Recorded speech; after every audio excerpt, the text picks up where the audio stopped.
एक गांव में एक बूढ़ा किसान अपनी पत्नी के साथ रहता था।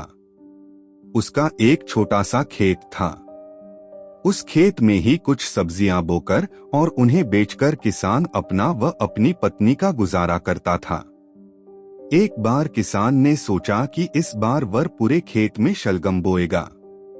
उसने अपनी पत्नी से पूछा, मैं सोचता हूँ कि इस बार खेत में शलगम बो दूं, तुम्हारा क्या ख्याल है? पत्नी ने कहा, शलगम की फसल अच्छी हो गई तब तो हम आराम से रह सकेंगे, वरना भोजन के भी लाले पड़ जाएंगे। मैं फसल को समय पर पानी दूंगा, खूब देखभाल करूंगा तो फसल जरूर ही अच्छी होगी, किसान ने कहा। फिर किसान ने अपनी फसल खेतों में बो दी। किसान की किस्मत अच्छी थी कि इस बार शलगम की फसल बहुत अच्छी हुई। एक दिन बूढ़ा किसान खेत पर गया तो वह यह देखकर हैरान रह गया कि खेत में जगह-जगह शलगम के टुकड़े बिखरे पड़े हैं। उसने झुककर देखा कि ढेरों शलगम फैली पड़ी हैं, परंतु सभी के छोटे छोटे टुकड़े बचे पड़े हैं। किसान की समझ में नहीं आया कि यह कैसे हो सकता है। वह सोचने लगा कि यदि कोई आदमी शलगम चुराता तो पूरी ही उठाकर ले जाता। शलगम के टुकड़े करके तो किसी ने मेरा नुकसान करने की कोशिश की है। यह काम जरूर किसी दुश्मन का है। यह सोचते सोचते वह घर पहुंच गया और अपनी पत्नी से बोला, मेरी समझ में नहीं आ रहा है कि हमारी दुश्मनी किससे है।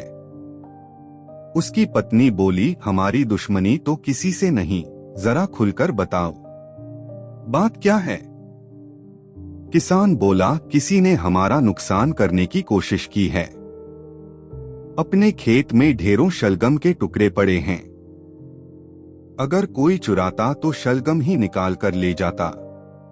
यह तो किसी दुश्मन की चाल लगती है जो उसने शलगम के टुकड़े कर डाले। भला हमारा दुश्मन कौन हो सकता है? उसकी पत्नी बोली, लगता है तुम्हारा दिमाग बूढ़ा हो गया है, तभी दुश्मन की बात सोच रहे हो। भला हमारा दुश्मन कौन हो सकता है? जरूर कोई जानवर हमारी फसल खा रहा होगा।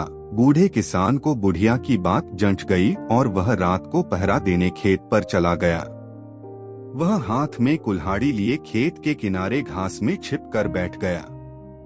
आधी रात में अचानक भालू आया और शलगम निकालकर कुछ खाने लगा और कुछ फेंकने लगा। किसान ने आव देखा न ताव, अपनी कुल्हाड़ी जोर से भालू की तरफ मारी।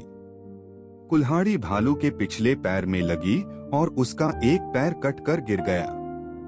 भालू दर्द से चिल्लाता हुआ लंगड़ाकर जंगल की तरफ चला गया। उसके जाने के बाद किसान ने भालू की टांग उठाई और घर पर आ गया। बुढ़िया टांग देखकर खुश हुई। बुढ़िया ने टांग को धोकर उसकी खाल उतार दी। उसके बालों से ऊन बुन लिया और फिर टांग का मांस पकने रख दिया। किसान और पत्नी ने जमकर मांस का आनंद लिया। उधर टांग कटने से परेशान भालू किसान से बदला लेने की सोचने लगा। वह जंगल में गया और एक पेड़ से लकड़ी तोड़कर इसकी चौथी टांग बना ली और ठक ठक की आवाज के साथ चलने लगा। फिर एक दिन मौका देखकर वह सुबह को किसान के घर पहुंच गया।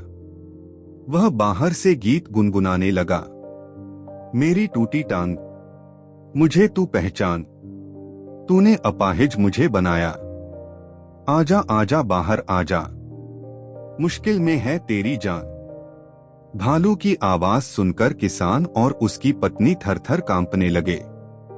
वे जल्दी से दरवाजा बंद करने दौड़े, परंतु भालू तब तक भीतर आ चुका था। दोनों लोग डरकर अलमारी के भीतर घुस गए। भालू घर में इधर उधर गाना गाता और लंगड़ाता हुआ घूम रहा था। उसकी लकड़ी की टांग खटखट की आवाज कर रही थी।